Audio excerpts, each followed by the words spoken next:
जय जिनेंद्र। गए वर्ष हमने आपको हमारे पाठशाला के बच्चों द्वारा सोशल मीडिया के दुष्परिणाम नाटिका प्रस्तुत किए गए थे, जिसमें इंटरनेट द्वारा चलने वाले फेसबुक, इंस्टा और ना जाने कितने ऐप्स के घातक परिणाम को बताया गया था। तो चलिए आज हम इस बार फिर से आपको ऑनलाइन और ऑफलाइन अध्यात्म के विषय में नाटिका अध्यात्म के जरिए चर्चा तर्क वितर्क के माध्यम से बताएंगे। तो चलिए प्रस्तुत है हमारे समाज की खंडलाव समाज की महिलाओं द्वारा नाटिका अध्यात्म का जरिया। मैं अमित झा अब आपको काल्पनिक न्यूज सेंटर की ओर ले जा रहा हूँ। धन्यवाद।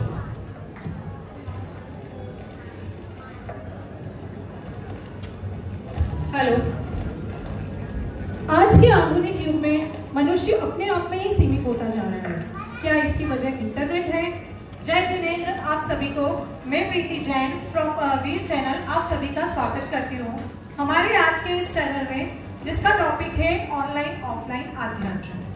आज के ऑनलाइन आध्यात्म में मनुष्य अपने आप में सीमित होता जा रहा है, तो उसके विषय पर हम चर्चा करेंगे। हमारी ऑनलाइन टीम और ऑफलाइन टीम। ऑनलाइन टीम से मौजूद है लिटिल फुलवारी स्कूल की प्रिंसिपल श्रीमती डॉली जैन, और उनका साथ दे रही है जैन फैशन की ऑनर श्रीमती श्वेता जी। और दूसरी ओर ऑफलाइन टीम से है मशहूर लोक नृत्यांगना श्रीमती सीमा जी जैन, और उनका साथ दे रही है समाज सेविका वंदना जैन। तो चलिए शुरू करते हैं हमारी आज की चर्चा को ऑनलाइन ऑफलाइन आध्यात्म। सबसे पहले मैं ये चर्चा शुरू करना चाहूंगी श्वेता जी से। क्या कहेंगे श्वेता जी आप?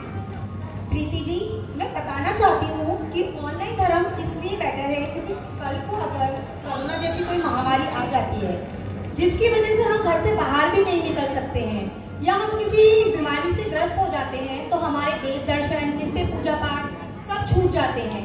और यदि किसी का नियम हो कि देव दर्शन के बिना अंजल ग्रहण नहीं करेगा तो और भी दिक्कत आ जाती है। अगर ऐसे में ऑनलाइन हो तो देव दर्शन भी कर सकते हैं, पूजा पाठ भी कर सकते हैं, और हमारे नियम भी नहीं टूटेंगे। क्या कहेंगे डॉली जी? कोरोना जैसे काल में अलग अलग पंडितों और विद्वानों द्वारा ऑनलाइन बहुत सारी श्रृंखलाएं चलाई गई, जिससे हमें खूब धर्म लाभ मिला। क्या ये ऑनलाइन की पद्धति नहीं होती तो कोरोना जैसे समय में हमें धर्म लाभ मिल पाता? बात तो आपकी सही है डॉली जी। कोरोना काल में पिछले 2 सालों में लोगों ने बहुत ही धर्म लाभ उठाया है ऑनलाइन में। आप क्या कहेंगे इस बारे में वंदना जी? देखिए डॉली जी, बिना किसी तथ्य पर पहुंचे ऑनलाइन आध्यात्म ही श्रेष्ठ है ये नहीं कहा जा सकता। कोरोना जैसी महामारी आई या और भी कोई महामारी आई तो वो कुछ सीमित समय के लिए आई थी, हमेशा तो वो रहती नहीं है। और ऑनलाइन माध्यम एक ऑप्शन की तरह हमने वो यूज किया था, और टीवी इंटरनेट के माध्यम से वो भक्ति हो ही नहीं सकती जो भक्ति जिनेंद्र भगवान की हम मंदिर में जाके साक्षात जिनेंद्र देव की मुद्रा को लेकर जो हम महसूस करते हैं, अनुभव करते हैं, वो शांति ही अलग होती है डॉली जी। और तो और कहते हैं कि अगर कोई मुनिराज ध्यान में लीन हो तो उनके मुख से अगर हमें प्रवचन का लाभ न भी मिले तो उनकी शांत मुद्रा भी सम्यक दर्शन में निमित्त बन सकती है। इस बारे में आप क्या कहेंगी सीमा जी? अरे आपने जो कहा बिल्कुल सही कहा। तभी तो अष्टमी का पर्व में साक्षात जिनेंद्र देव के दर्शन हेतु इंद्र और देवगण नंदीश्वर द्वीप जाते हैं, क्योंकि जिन धर्म से ही निज धर्म होता है। जो भाव मंदिर जाके आते हैं वो घर पर नहीं आते। आप क्या कहेंगे इस बारे में डॉली जी? किसी भी निष्कर्ष पर पहुंचने से पहले हमें और भी बातों पर विचार करना चाहिए।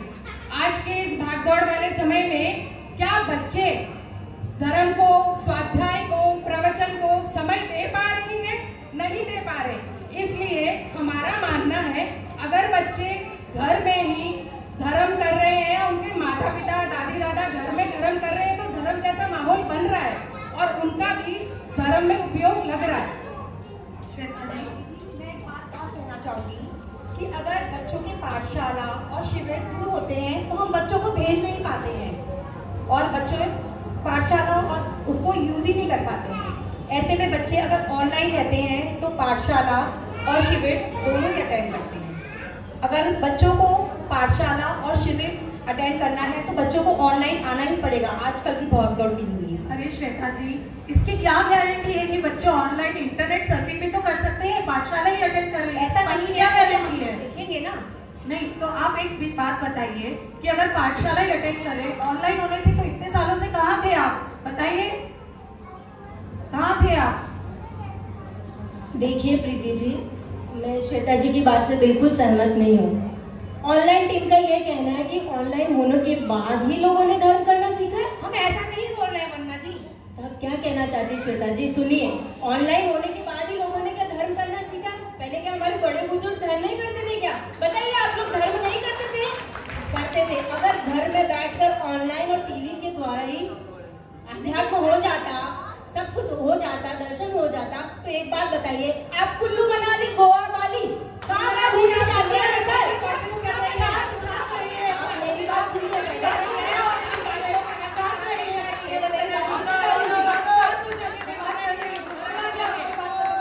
कुल्लू मनाली गोवा बाली और भी क्या क्या है आजकल पता नहीं। हर साल आप जाते हैं कि नहीं सीमा जी? जाते हैं कि नहीं? बिल्कुल। फोटो भी अपलोड करते हैं। फोटो लगी कुल्लू मनाली गोवा वाले की, मैं बता नहीं सकती। इंस्टा पे भी आप फोटो अपलोड करते धर्म हैं। की बात हो रही है। हम दोनों चीज साथ लेकर चल रहे हैं, हम दोनों चीज। इंस्टा पे फोटो देखी हमने। और तो और सुनो, हर संडे क्या नया खुला भगत ताराचंद और बालाजी। हमारे घर के सामने खुला है, मैं आए संडे देखती हूँ उनको। आप वहाँ हर संडे डिनर पर जाती है। अरे भाई कहाँ लेके जा रहे हो आप भटक रहे हो? सुनिए, आप जो बालाजी है या भगत ताराचंद है, उन सबके मीनू तो ऑनलाइन भी आ जाएंगे। ऑनलाइन में किसी ने ले लो रसगुल्ला, जलेबी, दाल बाटी। अरे भाई वहाँ जाते क्यों हो? क्यों जाते हो? क्योंकि वहाँ जाकर ही उस चीज का आनंद आता है। उसी तरह मंदिर में जाकर ही जो भक्ति, जो शांति अनुभूति होती है, और कोई आ नहीं सकती। अच्छा, आपका कहना है कि बच्चों की शिविर और पाठशाला आपको दूर लगते हैं, तो क्या शिमला कुल्लू मनाली आपको दूर नहीं लगता? सीमा जी जवाब दीजिए आप। मेरा तो एक मानना है कि जो चौथे काल में देव और इंद्र होते थे, उस टाइम में ऑनलाइन वाली टेक्नोलॉजी नहीं होती थी क्या? क्या उनको ये पता नहीं थी क्या? भगवान का तीर्थंकर भगवान का समोशरण लगता होगा और गंधर्व उनको रिकॉर्डिंग करके घर घर पहुंचा देते होंगे। क्या उनको ये सब पता नहीं था क्या? बताइए। बाजी, हम लोग आधुनिक युग की बात कर रहे हैं। मैंने आपको पहले भी बोला, हम दोनों चीजों को साथ लेकर चल रहे हैं। सही कह रही सीमा जी। एक बात और कहना चाहूंगी, आधुनिक युग की बात कर रहे हैं आप। सुनिए, जब हम किसी पंडित को या विद्वत गण को जब हमारे गांव में बुलाते हैं और जब तत्व चर्चाएं होती हैं, प्रवचन होते हैं उनसे जो सीखने को मिलता है, जो एक्सपीरियंस होता है ना, वो ऑनलाइन बैठ के नहीं हो सकता। अरे अभी प्रेजेंट का उदाहरण दे दो, बोला भैया इतना अच्छा प्रवचन दे रहे, ऑनलाइन में मजा आता है क्या आप लोगों को? नहीं आता। अगर टाइम नहीं हो तो ऑनलाइन देखना पड़ेगा ना, ऐसा तो नहीं है ना। प्रोफेशन के तौर पे कोरोना के समय उन्होंने ऑनलाइन देखे हैं, इसलिए वो कह रही हैं। मेरी मानो प्रीति जी, ये लोग क्या पता क्या करना चाहते, समझ नहीं आ रहा। और ऑनलाइन अगर मेरी मानो प्रीति जी, अगर ऑनलाइन ही स्वाध्याय हो जाता है इनकी तरफ से, तो ये टीवी में ही है ना साधु संतों को पढ़ाएंगे, हे स्वामी नमोस्तु नमोस्तु नमोस्तु नमोस्तु। अच्छा, तो मैं ऑनलाइन वाली टीम से पूछना चाहूंगी कि जब तक प्रैक्टिकली भगवान की मूर्ति नहीं देखते तो भाव नहीं आते, तो क्या ऐसा हम एक मूवी घर पर देखते हैं और एक थिएटर में देखते हैं, तो थिएटर में हमारा ध्यान नहीं भटकता है, लेकिन जब हम घर पे देखते हैं और एडवर्टाइज आ जाते हैं तो हम घरेलू कामों में लग जाते हैं। क्या धर्म में भी ऐसा होता है? श्वेता जी जवाब दीजिए। देखिए प्रीति जी, मैं आपकी बात से सहमत हूँ। ऐसे तो मंदिर में भी ध्यान भटकता है। आप लोग जब पूजा करते हैं और बाहर से बैंड बाजी की आवाज आती है तो आप सुनते हैं कि नहीं? आप देखने लगते हैं कि कौन से गणपति आए हैं, क्या हो रहा है बाहर, देखते हैं कि नहीं? जवाब दीजिए। देखते हैं। ध्यान तो मंदिर में भी भटकता है। मंदिर में मैंने ऐसे लोग देखे हैं, पूजा करते हुए ये देखते हैं बाजू में कौन बैठा है, कौन आज एब्सेंट है, कौन प्रेजेंट है, पूरी लिस्ट उनके माइंड में रहती है। तो आप कैसे कह सकते हैं कि ऑनलाइन में ध्यान भटकता है, ऑफलाइन में भी ध्यान भटकता है? इसका जवाब वंदना जी दें। सही कहा श्वेता जी, लेकिन अपने दिमाग पर जोर लगाकर जरा सोचिए। आप घर पे स्वाध्याय कर रहे हैं, ठीक है, घर पे अचानक से कोई मेहमान आ जाते हैं तो आपको अपना स्वाध्याय बंद कर देना होता है ना। वो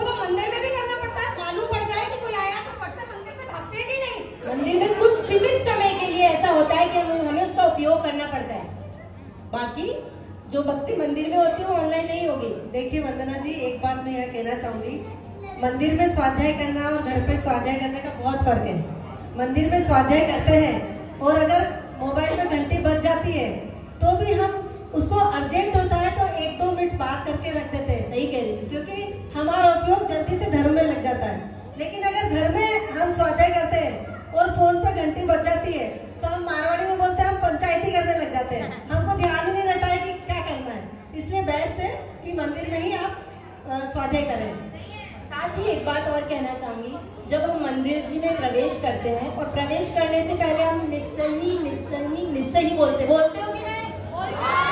उसका तात्पर्य होता है कि हम समस्त सांसारिक कार्यों को छोड़कर मंदिर जी में प्रवेश कर रहे हैं। आप ऑनलाइन वाले जब स्वाध्याय करते हैं तो निश्चय बोलते हैं क्या? वंदना जी, एक बात बताइए, क्या निश्चय बोलने से हम सारे परिग्रह से मुक्त हो जाते हैं?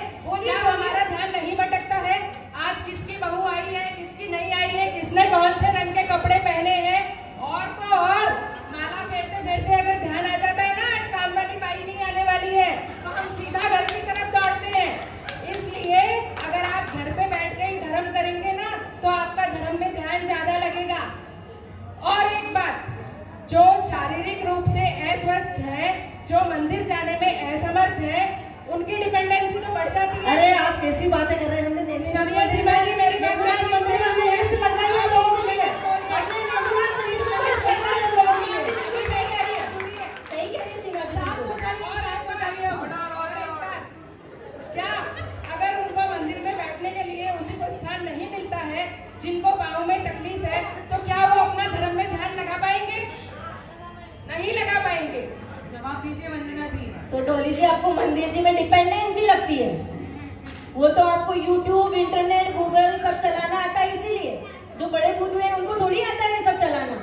पहले तो ये होता था अरिहंत शरणम, सिद्ध शरणम, और आजकल इंटरनेट शरणम, यूट्यूब शरणम, और पता नहीं कौन सी शरणम।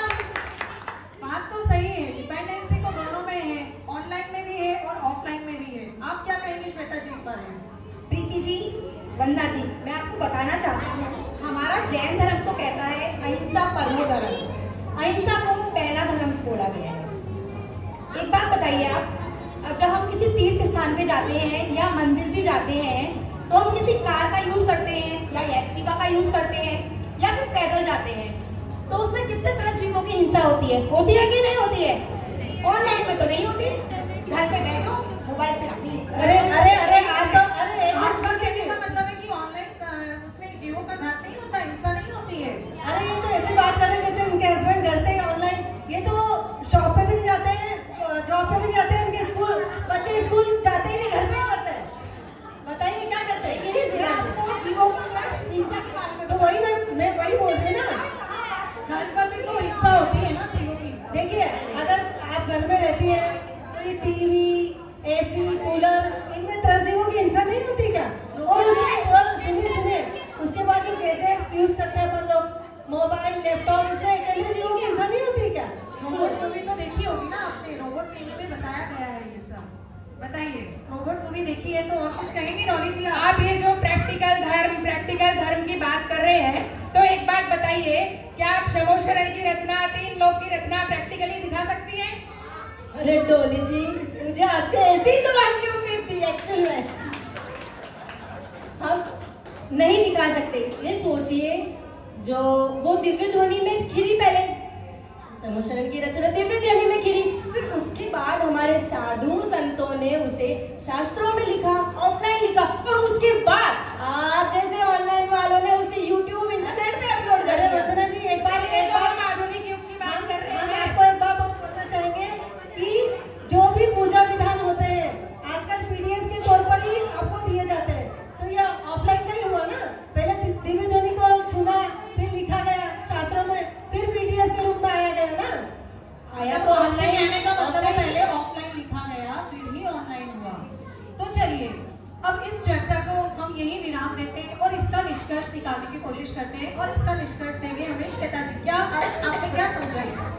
प्रीति जी, मैं वंदना जी और सीमा जी की बात से सहमत हूँ। अरे वाह, समझ में आ गई आपको।